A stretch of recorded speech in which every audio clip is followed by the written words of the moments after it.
बिस्मिल्लाहिर्रहमानिर्रहीम। अस्सलामुअलैकुम। Welcome back to my YouTube DM medicine tips channel. I hope के सब दोस्त खैरियत से होंगे। आज एक नई मेडिसिन के साथ आपकी खिदमत में हाजिर हूँ। आज हमारा टॉपिक है लिब्रेक्स टेबलेट के हवाले से। आज हम इस वीडियो में डिस्कस करेंगे लिब्रेक्स टेबलेट के यूजेस के बारे में, इसके बेनिफिट्स के बारे में, इसके नुकसानात के बारे में, इसके तरीका इस्तेमाल के बारे में। तो आपका कीमती टाइम जाए किए बगैर वीडियो को शुरू करता हूँ। वीडियो शुरू करने से पहले हमेशा की तरह एक छोटी सी रिक्वेस्ट है, अगर आप हमारे चैनल पर नए हैं तो चैनल को सब्सक्राइब कर दें, वीडियो को लाइक कर दें और साथ में दिए गए घंटे को भी प्रेस कर दें। तो आज हम फुल रिव्यू करेंगे लिब्रेक्स टेबलेट के हवाले से। तो चलिए वीडियो शुरू करते हैं।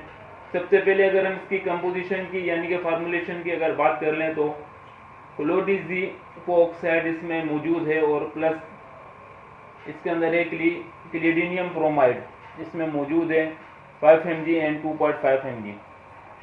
तो इसको अगर हम यूजेस की बात कर लें कि इसको किन कंडीशन में, किन बीमारियों में इस्तेमाल किया जाता है। बेसिकली एक एंटीस्पास्मोडिक टेबलेट है जो स्टमक में इस्तेमाल होने वाली यानी कि मैदे के अमराज में इस्तेमाल होने के लिए ज़रूरी है। मैदे में अगर आपको एसिडिटी रहती है, मैदे में अगर आपको वरम है, मैदे में अगर आपको जलन महसूस होती है तो उसमें इसको इस्तेमाल करते हैं। और ये बहुत ही इफेक्टिव टेबलेट है अगर आपको स्टमक में पेन है यानी कि एब्डोमिनल में अगर पेन है, पेट में अगर आपको दर्द है, दर्द में भी इसको इस्तेमाल किया जाता है।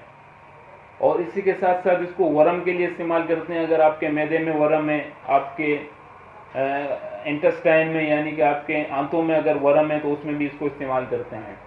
इसी के साथ साथ इसको गुर्दे के वरम के लिए भी इस्तेमाल की जाती है। अगर आपके किडनी में वरम है, इन्फ्लेमेशन या सूजिश वगैरह है तो उसमें भी इसको इस्तेमाल करते हैं। बहुत ही इफेक्टिव टेबलेट है ये। और स्टमक से होने वाली जितनी भी बीमारियां उसमें इस्तेमाल होती है यानी कि अगर आपको स्टमक में एसिडिटी रहती है, आपको स्टमक में जलन वगैरह, आपको स्टमक में भारी मैदा आपका भारीपन महसूस करता है, आपका आजमा ठीक से नहीं होता और आपको खाने के बाद डकारें बहुत ज़्यादा आती है तो उसमें भी इसको इस्तेमाल कर सकते हैं। और वरम के लिए, सूजिश के लिए बहुत ही इफेक्टिव टेबलेट है कि अगर गुर्दों में वरम हो, मैदे में वरम हो, आंतों में वरम हो तो उसमें बहुत इफेक्टिव है। और इसी के साथ साथ अगर हम इसके नुकसानात की बात कर लें, इसके क्या क्या साइड इफ़ेक्ट हो सकते हैं, तो इसके साइड इफ़ेक्ट हो सकते हैं आपकी ज़बान है खुश्क हो सकती है, आपको हिचकी वगैरह हो सकती है, आपको वोमिटिंग हो सकती है। और इसको मोशन में भी आप इस्तेमाल कर सकते हैं यानी कि दस्तों में भी इस्तेमाल कर सकते हैं। तो ये इसके नुकसानात। और इसके अगर हम कॉन्ट्राइंडिकेशन की बात कर लें, हाइपर सेंसिटिव जो पेशेंट है जिनको इन फार्मूले से एलर्जी है वो उसको हरगिज़ इस्तेमाल ना करें। और अगर इसकी डोजेस की बात कर लें, इसको किन मिकदार में इस्तेमाल कर सकते हैं तो 1 गोली सुबह, 1 गोली दोपहर और 1 गोली शाम। खाने से आधा घंटा पहले इस्तेमाल कर सकते हैं। 15 दिन से 1 महीने तक इसको इस्तेमाल करा सकते हैं।